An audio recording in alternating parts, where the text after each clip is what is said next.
Buenas noches, amigas, amigos. Como todos los lunes a las 8 de la noche, su programa Adicciones. Voy a presentar a mis compañeros y amigos que nos acompañan aquí en el panel. En primer término, nuestro psicólogo, el licenciado Bruno. Hola. ¿Cómo estás, licenciado? Qué bueno. La licenciada Edith Guzmán. ¿Qué tal? Buenas noches, Buenas licenciada. noches. Y hoy tenemos la presencia de invitados, que es Josué.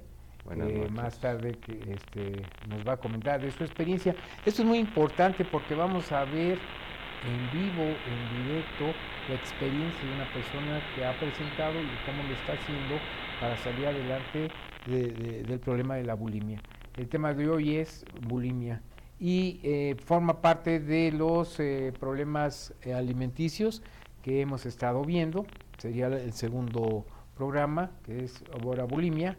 Y vamos a pedirle a la licenciada Guzmán que nos diga qué es la bulimia y qué podemos entender por bulimia, cómo se caracteriza esta enfermedad, este problema alimenticio. Sí, buenas noches.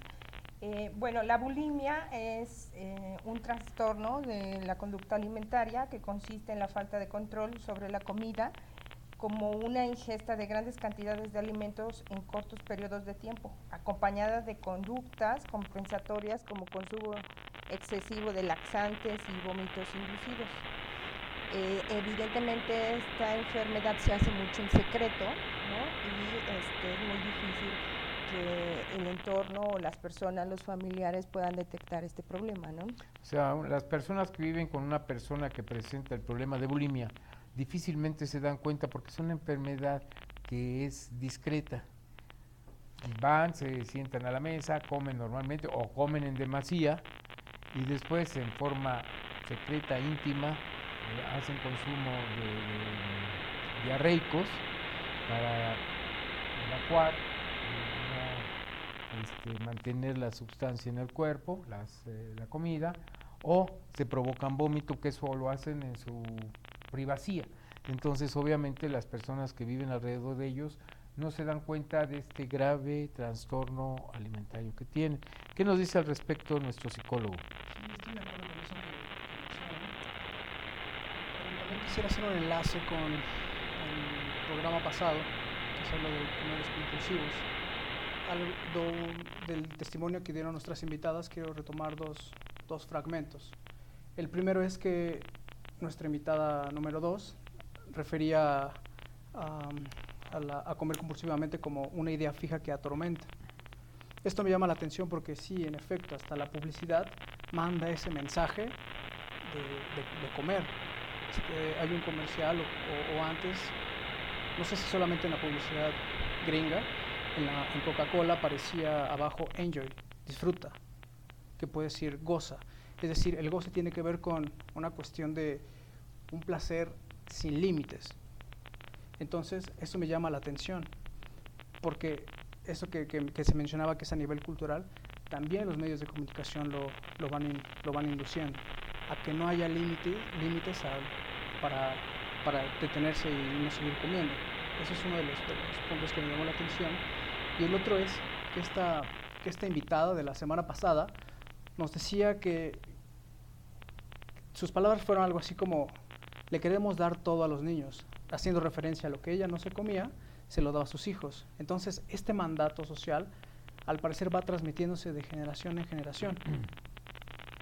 Esto también me llama la atención también porque me enlaza con un cartón de Mafalda, en donde Mafalda está diciéndole a su madre: ¿no será, digo yo, que estás confundiendo alimentación con alimentaje? Es decir, la madre ya no está alimentando, está dando un exceso de comida. Entonces, a eso le llaman alimentaje en ese cartón. Es decir, la madre le manda ese mandato social a la hija. Así es. Justamente es lo que quiero comentar como de inicio, ¿no? Concordando lo que se está mencionando y que es una cuestión cultural que se nos va induciendo desde los medios publicitarios incluso. Y desde la educación que se recibe desde que son niños, ¿no? Bueno, la bulimia puedo decir que es un problema también biopsicosocial como otras adicciones. Okay. porque tiene una repercusión obviamente orgánica en nuestro cuerpo, una repercusión en nuestra mente y también va a tener una consecuencia dentro de nuestro entorno social. Entonces podemos decir que tanto el alcoholismo, la drogadicción, en este caso los desórdenes alimenticios, son problemas biopsicosociales. Sobre este particular, ¿cuáles son las características o cómo podemos identificar a una persona que puede tener un problema de bulimia, licenciada Guzmán? Claro que sí, lo voy a mencionar. Me gustaría comentar algo al respecto con lo que decía Aarón. En el caso, por ejemplo, de la bulimia, independientemente que se induce a poder estar comiendo, ¿no? A que la comida es un placer, a lo que veíamos en el programa anterior, en la persona que sufre de bulimia muchas de las veces se contrapone con el hecho de que cuando empiezan a adelgazar la gente también los aplaude, ¿no? Qué bien te ves, estás adelgazando, ¿qué estás haciendo? Entonces, ahí esa parte también es muy importante porque nosotros estamos también orillando a la gente a que sea ese prototipo que vemos en la televisión, en los comerciales, o sea, el ser delgado es sinónimo de aceptación y de ser alguien bello, escultural, ¿no? No te aceptamos del todo, si eres... Tienes kilos de más. Sí, y hasta en las mismas familias, cuando son pequeños, ya no comas, estás muy gordo, te voy a dar menos, o sea, también esa parte es ir metiendo en la mente de la persona que el engordar o que el tener un sobrepeso va a ser síntoma de no aceptación, ¿no? Entonces, también es... Por un lado nos dicen come y por el otro lado nos dicen tienes que adelgazar, ¿no? Ese es un y es terrible. muy fuerte que se está dando. Incluso si vemos los comerciales que dicen que México es el país que mundialmente tiene el número 1 en obesidad. Y dicen que debemos de tener un régimen alimentario acompañado de un régimen de ejercicio físico y de hacer una dieta equilibrada y todo eso, pero de hecho ya nos están metiendo en primer término que México es un país de gordos. Sí, y lo terrible también es que, por ejemplo, uno va a las tiendas, las tallas, ahora existe talla 0, o sea, ya uno ve la ropa y de verdad, para uno es frustrante decir, tengo que entrar en esta talla que es diminuta, que es tan delgadita, o sea, yo veo mi cuerpo y veo esa talla y bueno, el indicativo para mí es decir, si tú no estás entrando en la talla que es de moda, ¿no? Ya te estás sobrepasando. Exacto, entonces también es todo este contexto que nos ayuda a pensar que estamos fuera, ¿no? De los escenarios en los que nos van a poder aceptar, ¿no? ¿Tenemos video? No. No. Por el tiempo tan corto, porque ya ve que se nos va rapidísimo. Pero voy a los síntomas. Perdón. Por favor. Bueno, los síntomas de una persona con bulimia son... tienen una preocupación continua por la comida y sienten deseos incontrolables de comer, especialmente alimentos con alto valor calórico, como son los hidratos de carbono y los dulces. Consumen grandes cantidades de comida en cortos periodos de tiempo, cada 2 horas o incluso menos, así es. Para contrarrestar el aumento de peso, la persona puede provocarse vómitos, abusar de laxantes, consumir fármacos que reducen el apetito, diuréticos.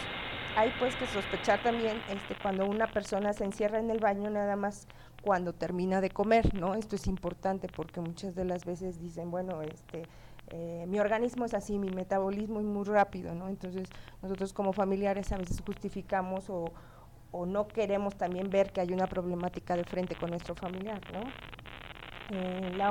Otro síntoma es, de la misma forma, en la bulimia se pueden hacer ayunos durante largos periodos de tiempo, seguir dietas restrictivas, realizar ejercicios intensos y bueno, también ahí estamos tocando otra adicción que es con la vigorexia, ¿no? Que ahora también está ya muy de moda. Que también vamos a tocar en este programa. Así es. En el momento procesal oportuno, diría un abogado. Así es. La persona manifiesta un fuerte miedo a engordar, fijándose como una meta de peso inferior a su peso óptimo. La bulimia también generalmente se presenta en pacientes con antecedentes previos de anorexia nerviosa y con un intervalo entre ambos trastornos de varios meses o años. Otro síntoma, los pacientes con bulimia manifiestan apatía, fatiga, irritabilidad y cambios de ritmo del sueño, lo que genera una pérdida de rendimiento laboral, escolar y el abandono del cuidado personal. También se puede apreciar un reconocimiento médico, que son personas con una ligera distensión abdominal con presencia de estreñimiento y bueno, otro tipo de enfermedades, pérdida del esmalte dental, o sea, estos ya son como ya causas que genera y consecuencias que genera la bulimia. Lesiones en la garganta, desequilibrio en los electrolitos, o sea, van al doctor y si a los padres de familia les dicen que hay estos síntomas o que su hijo tiene estas cosas, pues sí, ya es un foco rojo también para que empiecen a ver de dónde viene, ¿no? Si forma parte de algunos de los síntomas, ¿no? Perfecto. ¿Qué hacemos? Le damos ya la palabra a nuestro invitado. Yo creo que todos estamos esperando pues oír de su propia voz una persona que ha tenido este problema y que está en tratamiento y que nos cuente también cómo lo va superando. Entonces vamos a pedir a un miembro del grupo de comedores compulsivos anónimos. Entonces, adelante. Muchas gracias, licenciado.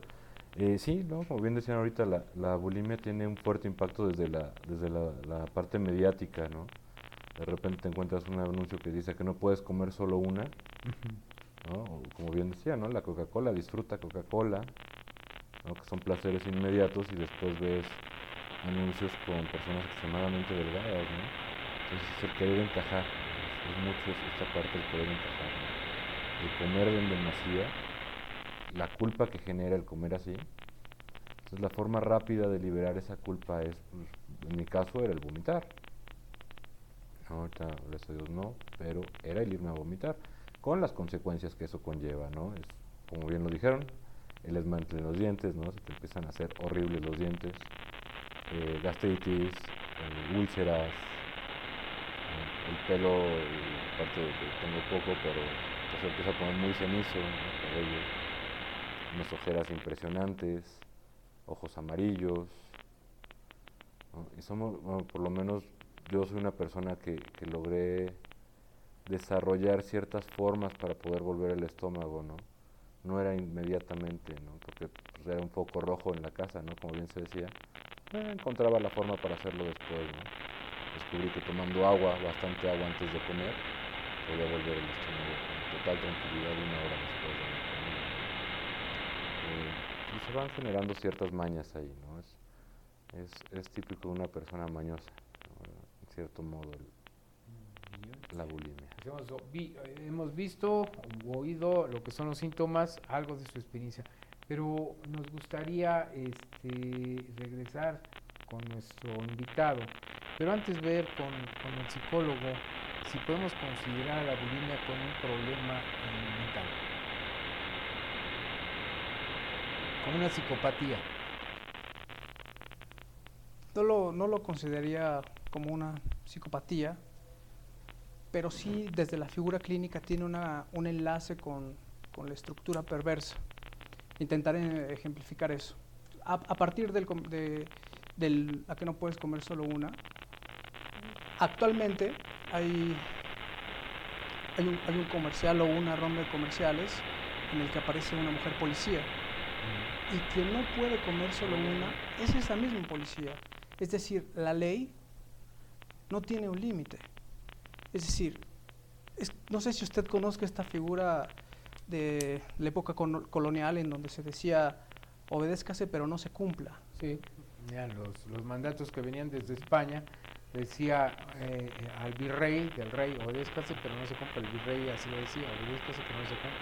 Sí, el rey siendo la mayor autoridad era como una forma de negar, de no hacerle caso.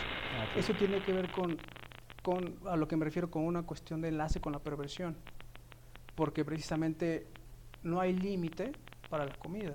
Entonces ya en este punto estaré hablando de que estos trastornos, como se les llama, tienen que ver con un declive en la figura paterna, es decir, con esa figura de autoridad a la cual se le obedece, pero no se cumple el mandato de para, ya no comes.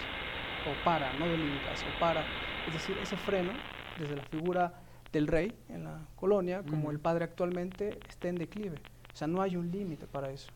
Es por eso que lo refiero desde la figura clínica de la perversión. Es un semejante, no estoy diciendo que sea precisamente una cuestión perversa, pero tiene un rasgo de esa estructura.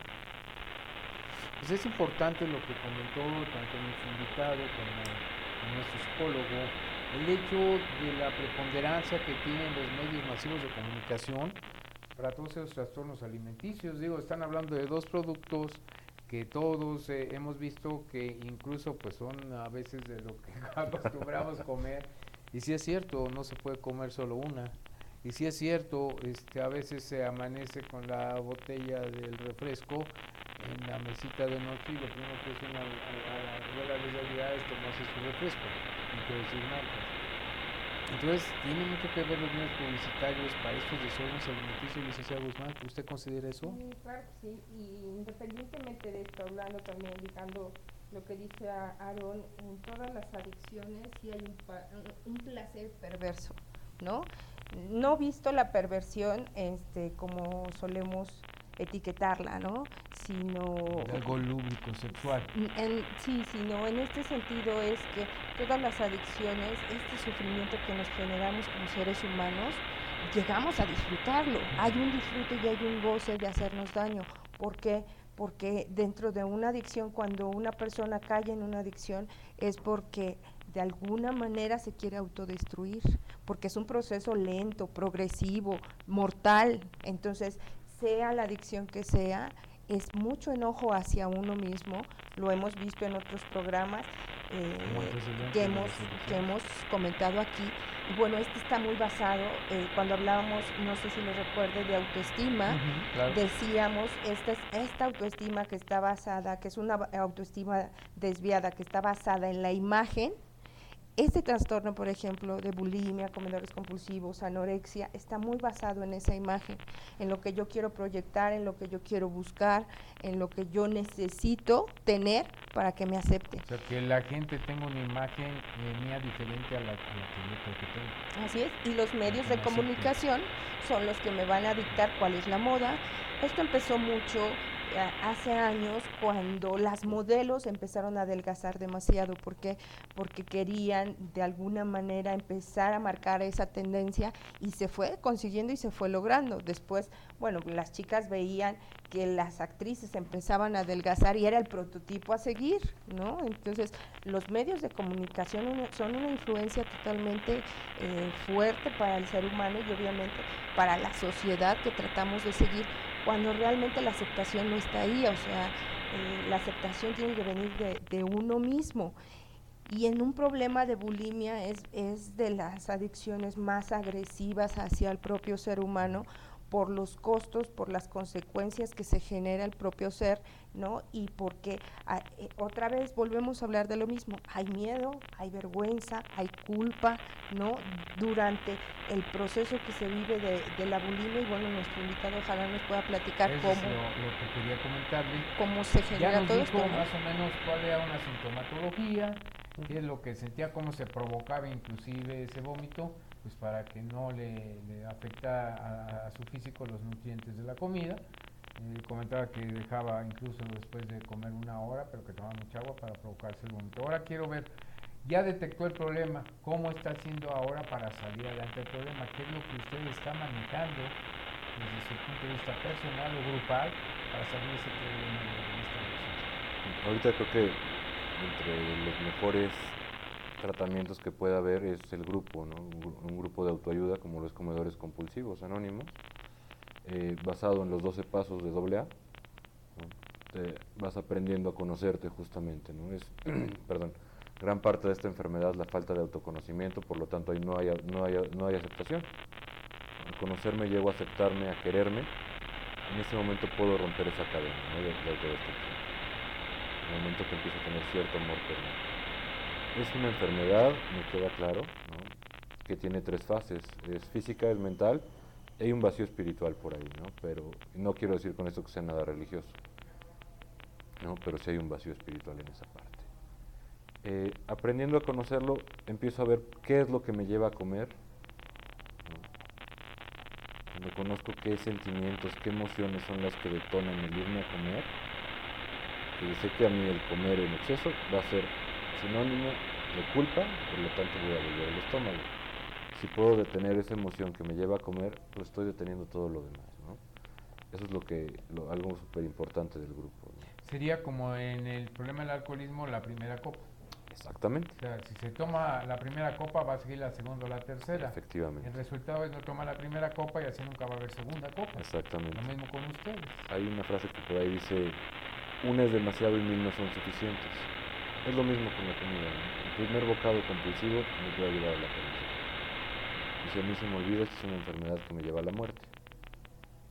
Hay otra cosa que queríamos preguntarles. Ahorita con lo que comenta está reafirmando lo que nos dijo la licenciada Guzmán en relación con esa falta de autoestima, esa falta de conocimiento de uno mismo y por lo tanto falta de quererse uno mismo. Yo no me quiero, yo me rechazo, yo quiero ser como el prototipo. Entonces hago toda una serie de, vamos a decir, de pasos para llegar a un problema de desorden alimentario o alimenticio. Ahora bien, ya nos estaba comentando que el grupo ayuda, que es un sistema en los cuales comparten sus propias experiencias y se van diciendo cómo le van haciendo. Ahora, también comentaba que es físico, que es mental y que es espiritual. El aspecto físico, pues nosotros sin máximo, pues el psicólogo lo podemos entender, el mental, pues también. Pero el aspecto espiritual, ¿en qué consiste el aspecto espiritual? Es un vacío que genera. De repente no sé dónde estoy, no sé por qué estoy, no sé para qué estoy, ¿no? Ese vacío solamente a través de un proceso, justamente, lo voy entendiendo. Y me doy cuenta que hay algo superior a mí. Yo no soy el que va a gobernar toda la vida, ¿no? O por lo menos mi vida. Yo no tengo el control de todo, que eso también es parte de la bulimia, es el querer tener el control en todo, absolutamente, ¿no? Incluso en lo que ingiero de comida. Yo controlo lo que ingiero y lo que expulso. Parte de la comida. Al reconocer que hay un poder superior a mí, estoy reconociendo que es algo, ahí entra la parte espiritual, ¿no? Era a lo que me refería, no tiene que ser nada religioso. Religioso no, es nada más estar consciente de que hay algo superior, como le quieran llamar. Exactamente. Pueden llamarle deidad, o pueden llamarle el grupo, pueden llamarle mi yo superior, mi ego, lo que quieran. Tener esa capacidad de creer en algo superior a nosotros que nos pueda ayudar a recuperar el sano juicio. Exactamente, justamente, ¿no? Es a recuperar el sano juicio. Es alguien que va a guiar nuestra voluntad y nuestras vidas. Bien. Tener esa confianza para dejar nuestra vida y nuestra voluntad en manos de ese poder superior. ¿Y si resulta? ¿Quería comentar algo, licenciada? Sí, con respecto a esto de la espiritualidad, en todas las agrupaciones como se trabaja, es este vacío, ¿no? Como nos comenta nuestro invitado, pero es ese vacío por el desconocimiento y la poca aceptación que tenemos por nosotros mismos, porque de alguna manera nos falta tanto amor por nosotros mismos, que es ahí a donde nos sentimos vacíos, donde nos sentimos solos, donde queremos que nos acepten, donde hacemos todo para que la gente de alguna manera no se vaya, esté con nosotros, nos quiera, nos acepten, ¿no? Y estos son patrones que se vienen dando desde muy pequeños. Entonces, ese vacío, muchas de las veces podemos estar rodeados de mucha gente, pero sentirnos solos. Entonces, ahí es donde está también ese vacío espiritual. Y en todas las adicciones se da porque este vacío espiritual me hace sentir tan mal, que me genera tanta ansiedad, tanto miedo, tanto temor a saber quién soy yo, que mejor me fugo y busco esa salida con una adicción, ¿no? Entonces, claro, ahí es a donde yo me agarro de la adicción para anestesiar todo esto que estoy sintiendo, porque en todas hay mucha ansiedad, y yo creo que en esta también se genera demasiada ansiedad, ¿no? Claro. Por supuesto, la ansiedad es algo que está ahí, ¿no? El chiste es poderla detener justo antes de que pase la compulsión. La ansiedad está. Y en ese sentido, ¿ustedes cómo trabajan? O sea, ¿hay algún reforzamiento que ustedes hagan interior con ustedes? ¿Algún pensamientos, algunos positivos? Tenemos varias herramientas, ¿no? De hecho, en el grupo se manejan 9 herramientas. Tenemos la facilidad de agarrar el teléfono y hablarle a un compañero, ¿no? Decir, ¿sabes qué? Me siento estoy ansioso por tal motivo, me acaba de pasar esto. el simple hecho de hablarlo, la palabra adicción no es no decirlo, el simple hecho de decirlo baja de inmediato la emoción. Al bajar la emoción es mucho más fácil calmar la ansiedad, o por lo menos sobreponerla un poquito. Hacer oración ayuda un poco, ¿no? La meditación y la oración son fundamentales también. Es pedir ayuda al poder superior, ¿no? Que yo no puedo con esta emoción, te la entrego. La literatura también es otra. Las juntas, es muy importante, ¿no? Ir a junta. Ese es La medicina todos los días. Efectivamente, como una olla express, se le quita la válvula y empieza a salir el vapor. Eso es una junta, ¿no? Sacar las emociones, empezar a relajarse, bajar la emoción para poder continuar con la vida normal. Esto es algo muy importante, lo que comentaban, y lo voy a coparticipar con el psicólogo. Hablamos de un problema físico, una consecuencia en nuestro propio cuerpo. Hablamos quizá de un problema mental, de un problema psicológico, la falta de aceptación, la falta de no sentirse integrado a un grupo humano, el hecho de no tener una autoestima, todo eso podemos relacionar un poco con la psique, ¿no? Ahora, ¿qué pasa con una persona que no tiene una religión, no cree en nada, es un ateo y tiene el problema de la bulimia y dice, bueno, ok, yo acepto que tengo un problema físico, acepto que tengo un problema, que tengo una enfermedad incurable, todo lo que comentó, y también acepto que quizá pueda tener una consecuencia psicológica o que sea derivado de una consecuencia psicológica, pero yo no creo en nada y no creo que exista un espíritu, yo soy totalmente materialista y ateo, marxista-leninista, no sé, lo que ustedes quieran, y yo no puedo creer en un poder superior como decía. ¿Qué pasa con ese tipo Bienvenido, de cosas? ¿Y cómo le hace para el poder superior puede ser el mismo grupo. Un grupo de personas que han logrado hacer algo que yo no he podido hacer es superior a mí. Con ese simple paso que doy para admitirlo, con eso basta. Por eso comentaba que no es religioso. No es nada religioso. Pero sí espiritual. Exactamente. Pero La si espiritualidad, no creo en el espíritu. La espiritualidad se va dando poco a poco. Poco a poco se va dando. No es necesario creer para nada, ¿no? Un poder superior a mí es alguien que logró hacer algo que yo no he podido hacer. Por lo tanto, le entrego la confianza para que me diga cómo. Yo no puedo, dime cómo. Nada más eso. Con ese simple paso basta. Sin embargo, se hablaba hace un momento de oración y meditación. Así es. Yo no creo en nada, cómo voy a orar, cómo voy a hacer una meditación trascendental o lo mismo. O sea, estoy hablando, yo sí creo, estoy hablando, como puede pensar alguno de las personas que nos están viendo, dice, bueno, me parece fantástico y qué bueno que el Señor esté resolviendo su problema y bueno, pero ya cuando me toca en el aspecto espiritual, ya cuando me toca en el aspecto deidad, como que yo lo rechazo, porque estoy peleado con todo eso. ¿Qué va a hacer esta persona? Es muy normal, ¿no? Normalmente lo que decimos, haz como que crees. Finge que crees. ¿La oración y la meditación dentro de la psicología tiene alguna repercusión o cómo se explica o cómo puede darse el milagro, como dicen en los grupos, el milagro es hijo de la fe? ¿Cómo puede darse ese milagro de que una persona que no tiene una religión, una vocación religiosa, o es ateo o agnóstico, pueda tener oración y meditación? ¿Sirve de algo en psicología? ¿La psicología ve algo sobre el resultado de ese tipo de conducta de orar y de meditar? Hace un momento dije que esta cuestión de los trastornos alimenticios tiene que ver con un declive de la figura paterna, de esa figura que pone límites. Cuando alguien es ateo, quizás a lo que está haciendo, y estoy tratando más bien como de enlazar esta cuestión con el poder superior, así dicho, ¿no? Al parecer, a ese poder superior, a lo que se hace solicitud es a la figura paterna, no precisamente al padre físico, sino a esa figura simbólica que pone un límite. Es decir, nuestro invitado habla de un grupo, de un poder superior, de un grupo que pone un límite. Estoy recordando un evento, Tótem y Tabú, un texto de Freud, en donde habla del banquete totémico, en donde todos los hermanos se comen al padre y de esa forma lo incorporan. Pero esa figura muerta del padre es la que genera el temor y pone un límite. Un poco el rito de Cronos. Tanto así, igual. Pero al revés. Porque en Cronos el padre es el que se come, sí. Y aquí los hijos se comen al padre. Así es, pero en ese grupo por decirlo, de compañeros, de quienes ejecutan ese acto, quede introyectada esa figura. Entonces, creo que va por ahí, que al parecer un grupo puede servir como un poder superior, pero porque en ese grupo está incorporado precisamente esa figura de límite. Me llama la atención también cómo es que aparece, o cómo puede aparecer un límite. En el psicoanálisis se le llama a esa ley el nombre del padre. A lo que se busca es precisamente esa figura de autoridad que ponga límites. La arquetípica. Así es, sí. Que me ponga un límite, que me dé la suficiente fortaleza. Llámele como le llame.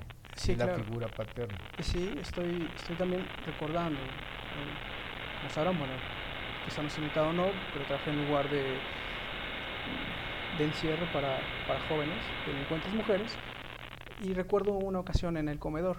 La primera ocasión cuando yo llegué, solían agarrar los alimentos vorazmente, ¿no? Incluso agarraban, se paraban y sin autorización se los comían. Y en ese entonces no intervení, me quedé como pasmado, porque dije, si intervengo, apenas voy entrando, se va a generar algo trágico aquí. Pero la segunda vez que vi eso, ya pasando el tiempo, una vez que estas jóvenes me ubicaron como una autoridad, tuve la iniciativa de, cuando hicieron eso, jalar la charola y decir, no. Entonces esta joven, muy peculiar, voltea a ver a su compañera, que era como la líder del espacio, una de las líderes del espacio, y esa mirada hacia la joven diciéndole, esta joven transmitió la ley, o sea, es decir, transmitió el no a su compañera, a propósito de que esta joven ubicada como autoridad a quien jaló la charola. De alguna forma, de lo que se encarga precisamente también el psicoanálisis es una cuestión de, no se trata de ver cómo la mujer acepta la ley, sino cómo la transmite a los hijos. Es así como lo veo, en cuanto a lo que se alude o a lo que se hace solicitud, es a la figura paterna en el poder superior, pero no tanto como física, sino a lo simbólico. El arquetípico. Sí, el arquetipo, lo simbólico. Interesante. Sí, de hecho, normalmente, en mi caso, soy una persona rebelde, ¿no? No me gusta que me impongan, como decía yo. La disciplina no me agrada. Me cuesta mucho trabajo aceptar una autoridad. Es en el grupo donde aprendo a aceptar una autoridad. Pues una autoridad moral. Una autoridad moral. Es una autoridad espiritual. Claro, aquí no hay nada obligado, absolutamente nada. Hay una normatividad. Hay una normatividad, pero no hay castigo, no hay ningún castigo. Todo es sugerido, nada es obligado. Si tú quieres, es una sugerencia muy sutil. Es como cuando te avientas de un avión con paracaídas. Yo te sugiero que jales la cadenita. Pero si no la jalas, es tu problema. Las consecuencias tú sabes cuáles van a ser. Claro. ¿No? Pero es sugerido todo, nada es obligado. Perfecto. Quería comentar algo, licenciado. Sí, también es importante ver que en todas las personas adictas no existe una gran soberbia. Entonces, de alguna manera, pues yo no me voy a dejar gobernar. Yo puedo con mi problema, yo lo tengo bajo control, no pasa nada, yo voy a poder librarlo.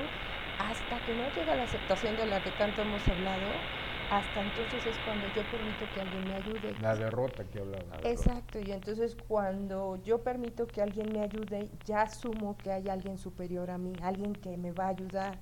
Y en este acompañamiento que nos platicaba el compañero, es en ese sentido, puede ser que creas en el grupo, puedes llamarle a algún compañero del grupo y ellos te van a ir acompañando en ese proceso, ya no te sientes tan solo. Además sabes que hay personas que tienen los mismos síntomas que tú, las mismas ansiedades, la misma obsesión.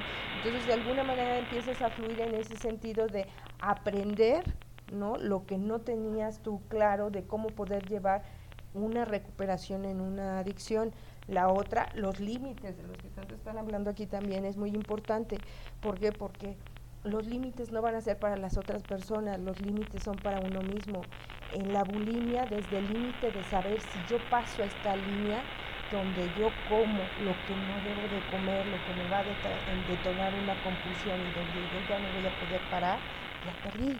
Entonces yo sé, tengo que conocer cuáles son mis límites, qué es lo que a mí me detona, no nada más en esta adicción, en todas las adicciones, ¿no? Entonces el límite es ese control que voy a tener que asumir, ¿no? Como una persona enferma, ya admitiendo que estoy enfermo y que me necesito dejar guiar. Entonces ya esa soberbia es cuando se empieza a trabajar en las agrupaciones como una humildad de decir, sí, tengo un problema, quiero recuperarme, quiero trabajar. Y ahí es a donde también empiezo a aprender a ver qué límites tengo que ponerme yo a mí, para conmigo. ¿Por qué? Porque si yo los rebaso, ya sé que eso es destapar la botella, volverme a drogar, ¿no? Volver a anclarme a una persona, dependiendo de la adicción que estemos hablando, ¿no? O sea, traspasé el límite que no debería de pasar, ya no me voy a poder detener. Entonces, de alguna manera nosotros tenemos que aprender a conocernos. Como lo hacemos en este caso en las agrupaciones también, les enseñan el autoconocimiento. Cada persona tiene sus propias características, pero uno mismo sabe hasta dónde es ese límite. Si uno lo rebasa, ya no se va a poder detener, ¿no? Entonces, es tan importante esta cuestión de los límites, la cuestión de la soberbia y el poder dejarte ayudar, porque muchas de las veces no reconocemos que tenemos un problema, y en este caso en las familias tampoco se reconoce, porque muchas de las veces los mismos familiares, hija, qué bueno, estás bajando de peso, tu dieta está resultando, ¿no? Qué bien te ves, mira qué bonito se te ve ese vestido, ¿no? Entonces es como esa incitación, así sigue bajando de peso, ¿no? Cuando no se sabe que detrás hay mucho sufrimiento y que para llegar a perder ese peso se están autodestruyendo. Muchas de las veces se dan cuenta cuando ya el problema ya es muy fuerte y es incontrolable. Pero algo que comentábamos la vez pasada es que, por ejemplo, el alcohólico, el adicto, tapa la botella, deja la sustancia y se quita el problema. Una persona con desorden alimenticio no puede dejar de comer, porque se muere. Entonces, sí la tienen más complicada. Digo, si yo tengo un problema de alcoholismo, en esa vía me empiezo a aceptar, dejo de tener la ingesta alcohólica y empiezo a crecer en el grupo. Pero una persona que tiene un problema alimenticio no puede dejar de comer porque se muere. Entonces sí es un problema más importante, ¿no? Yo tengo que convivir con la comida por lo menos 3 veces al día, ¿no? Tengo que aprender a verla sin temor. Llega un momento que la comida te causa temor. Bueno, yo con la comida he tenido una relación muy curiosa, ha sido de amor y odio, ¿no? La comida de repente ha sido mi mejor aliada, porque para mí de repente comer algo, no sé, cuando estoy enojado, algo que cruja, es como para el alcohólico una copa, ¿no? O sea, pues, calma el orden, me da un servicio, pero ese servicio después lo deja de rendir, necesito más cantidades, y cada vez más, ¿no? O sea, si me comía, no sé, 3 panes tostados, me como después 5, 5 ya no funcionan, me voy a 10, 10 ya no funcionan, y así va a ir progresivamente, ¿no? Sí, es difícil. Es complicado, entonces tengo que ver con mesura las cosas, aprender a darle una justa medida a las cosas, ¿no? Yo, en mi caso, me cuesta mucho trabajo darle una justa medida. Una de las características de un comedor compulsivo es que es hipersensible.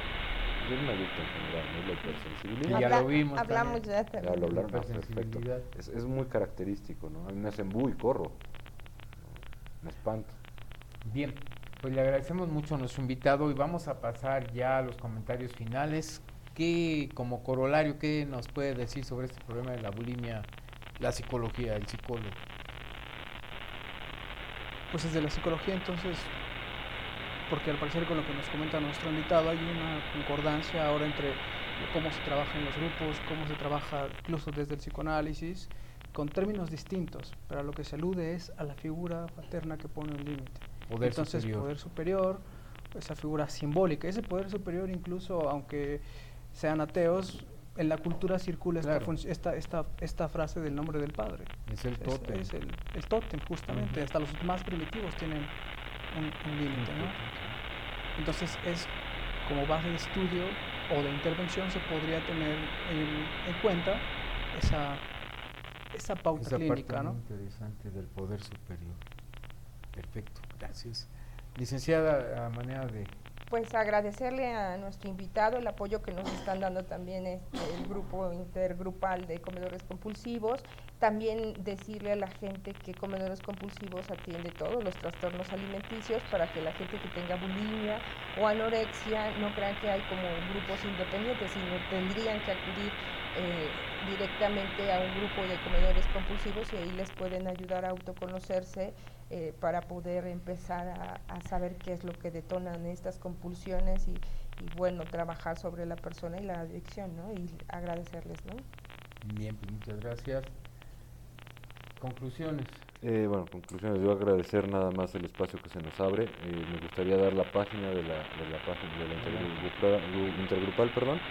Es www.ccaoa.mexico.com. ccaoamexico.com. Ahí vienen todas las agrupaciones que tenemos, bueno, que existen. Pueden llamar en cualquier momento y con todo gusto se les atenderá.